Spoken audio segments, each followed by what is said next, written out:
Assalamualaikum warahmatullahi wabarakatuh. Perkenalkan, nama saya Sylvia Maharani, berasal dari Prodi Bimbingan dan Konseling NPM A1L020006. Di sini saya akan menjelaskan tentang pokok ajaran Islam, yaitu rukun Islam dan rukun iman. Apa sih iman? Iman adalah kepercayaan hati kita pada apa yang telah difirmankan oleh Allah Subhanahu wa taala kepada Nabi Muhammad SAW dan apa yang disabdakan oleh Nabi Muhammad SAW sendiri. Terdapat dalil atau nakli di dalam Al-Qur'an surat Al-Baqarah ayat 163 yang berbunyi, Bismillahirrahmanirrahim, wa ilahukum illahu wahidin la ilaha illa wa rahmanirrahim, yang artinya, dan Tuhanmulah adalah Tuhan yang Maha Esa, tidak ada Tuhan melainkan Dia yang Maha Pemurah lagi Maha Penyayang. Rukun iman terdiri dari 6. Yang pertama, beriman kepada Allah Subhanahu wa taala. Yang kedua, beriman kepada malaikat-malaikat Allah. Yang ketiga, beriman kepada kitab-kitab Allah. Yang keempat, beriman kepada nabi-nabi dan rasul-rasul Allah. Yang kelima, beriman kepada hari kiamat. Dan yang keenam, beriman kepada qada dan qadar. Orang yang beriman pun memiliki ciri-ciri. Yang pertama, takut pada Allah Subhanahu wa taala. Orang yang beriman akan selalu menaati setiap perintah dari Allah Subhanahu wa taala. Yang kedua, khusyuk dalam sholat. Dalam sholat, baik sholat wajib maupun sholat sunat, orang yang telah memiliki keimanan yang kuat akan lebih khusyuk dalam menjalankan sholat meskipun banyak gangguan. Yang ketiga, yaitu senang mendengar bacaan Al-Quran. Keimanan dalam hati mereka juga semakin bertambah ketika mendengar ayat-ayat dari Allah Subhanahu wa taala. Yang keempat, senang berinfak. Orang yang berinfak tahu bahwa infak dan sedekah adalah bukti keimanan seseorang. Yang kelima, tidak mengerjakan hal yang sia-sia. Orang yang beriman tidak akan melakukan hal yang sia-sia atau tidak bermanfaat. Ia justru terlalu sibuk untuk melakukan ibadah yang menambah keimanannya. Yang keenam adalah meneladani Rasulnya. Yang ketujuh adalah tawakal. Orang yang beriman adalah orang yang tawakal dan ikhlas pada setiap ketetapan dan takdir yang diberikan oleh Allah Subhanahu wa taala. Yang kedelapan adalah sabar. Seberat apapun dan sesulit apapun ujian yang diberikan, maka ia akan selalu bersabar dalam menghadapinya. Yang kesembilan adalah memiliki akhlak yang baik. Dan yang kesepuluh adalah selalu bersyukur. Baik dan buruk yang menimpa seorang mukmin akan selalu membuatnya bersyukur apapun yang ia miliki, karena semuanya adalah titipan dari Allah Subhanahu wa taala. Nah, kalian sudah masuk dalam ciri-ciri sahabat belum? Kalau belum, mari sama-sama kita perbaiki diri untuk diridhoi oleh Allah Subhanahu wa taala. Iman memiliki banyak fungsi, salah satunya adalah menambah keyakinan.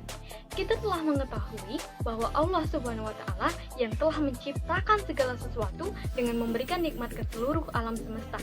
Oleh karena itu, kita akan semakin bersyukur dan yakin akan keagungan Allah Subhanahu wa taala. Yang kedua, menambah ketaatan. Tentu saja, dengan beriman kepada Allah, kita akan dapat menambah ketaatan kita. Dengan beriman, hati kita akan terjaga dari larangan-larangannya, serta selalu menjalankan perintahnya dengan ikhlas. Yang ketiga, menenteramkan hati kita. Orang-orang yang senantiasa beriman kepada Allah Subhanahu wa taala akan merasa tentram hatinya. Yang keempat, dapat menyelamatkan manusia di dunia dan di akhirat. Yang kelima, mendatangkan keuntungan dan kebahagiaan di dalam hidup kita. Yang selanjutnya adalah rukun Islam. Rukun Islam adalah 5 tindakan dasar dalam Islam, dianggap sebagai pondasi wajib bagi orang-orang beriman dan merupakan dasar dari kehidupan muslim. Semua rukun-rukun itu terdapat pada hadis Jibril.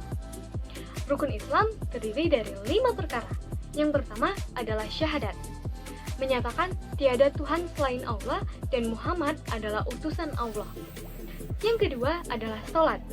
Sholat adalah ibadah 5 waktu sehari yang wajib dilakukan oleh umat muslim. Yang ketiga adalah zakat, memberikan 2,5% dari uang simpanan kepada orang miskin atau yang membutuhkan. Yang keempat adalah saum, yaitu berpuasa dan mengendalikan diri selama bulan suci Ramadan. Yang kelima adalah haji. Pergi haji beribadah ke Mekah setidaknya sekali seumur hidup bagi orang yang memiliki harta yang lebih atau yang mampu menjalankannya. Fungsi rukun Islam sendiri yaitu untuk menjadikan simbol bahwa kita memang umat Islam, membentuk kepribadian kita, membersihkan hati nurani kita, dan mencari serta mengejar derajat ketakwaan kita. Yang selanjutnya adalah ihsan. Ihsan adalah kebaikan, tetapi bukan sekedar kebaikan biasa, ia adalah puncak tertinggi kebaikan. Kata ini digunakan untuk dua hal. Yang pertama, memberikan nikmat kepada pihak lain.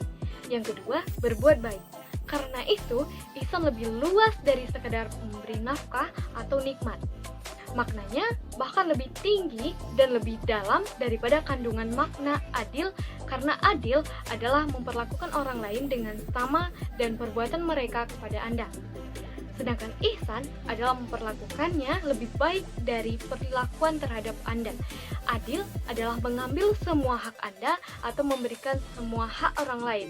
Sedangkan ihsan adalah memberi dan lebih banyak daripada yang harus diberi oleh orang lain dan mengambil lebih sedikit dari yang seharusnya kita terima.